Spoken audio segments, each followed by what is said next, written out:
I'm Ray Nash, retired sheriff from Dorchester County, South Carolina, and president of the Police Dynamics Institute.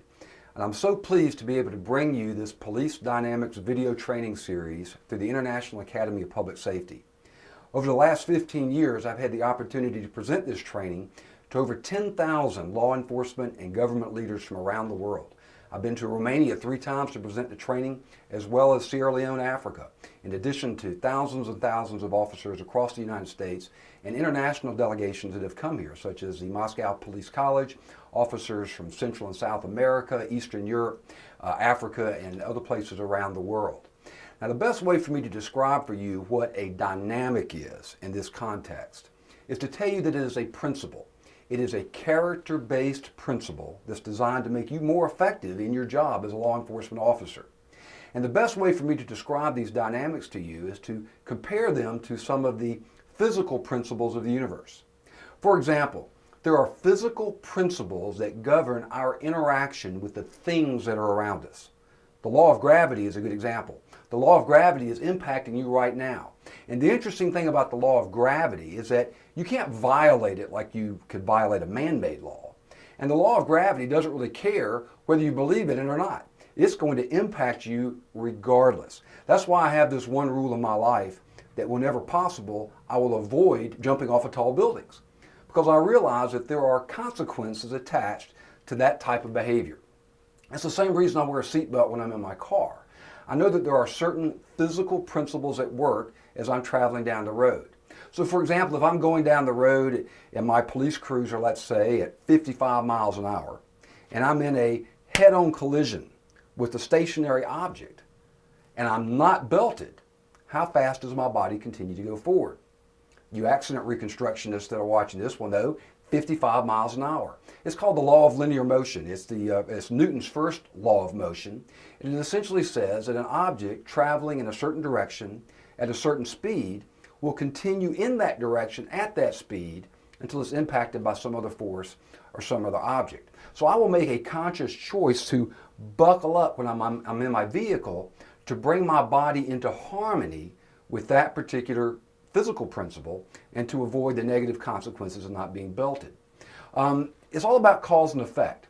For example, I have here in my hand a plastic drinking glass.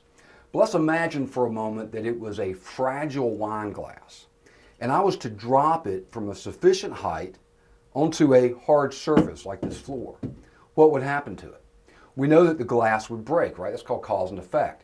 We can understand that gravity is the cause, and the effect is the broken glass and the big mess that we're now faced with. We can understand that, we can relate to it, we can observe it, and we can predict the outcomes. Now, these principles, called police dynamics, are similar to these universal physical principles, but they differ on 2 important points. Number one, we're not going to be talking about your interaction with the things that are around you. In this course, we're going to be talking about your interaction with the people that are around you. And we're going to be looking at 2 categories of people primarily. We're going to be looking at your external relationships, your relationship with the community at large that you serve, and for those of you that are in the correctional profession, the inmates that you deal with what's inside the facility. And then secondly, we're going to be looking at some of these internal relationships, those relationships that you have with other individuals that are within your particular agency or organization. And we're going to be looking at the powerful impact that both of these types of relationships have. So number one, we're talking about people and not things. The second difference between police dynamics and these physical principles of the universe is that the causes and effects attached to these principles are not nearly as obvious as the broken glass on the floor. We're going to have to dig deeper. We're going to have to gain a greater understanding and go below the surface to understand how these principles impact our lives, how these principles impact our relationships, and how they impact our organizations and the success of accomplishing our police mission. The word dynamic is interesting in and of itself. It comes from a Greek word, dunamis, that means power. It's the same word we use to get dynamite and dynamo from.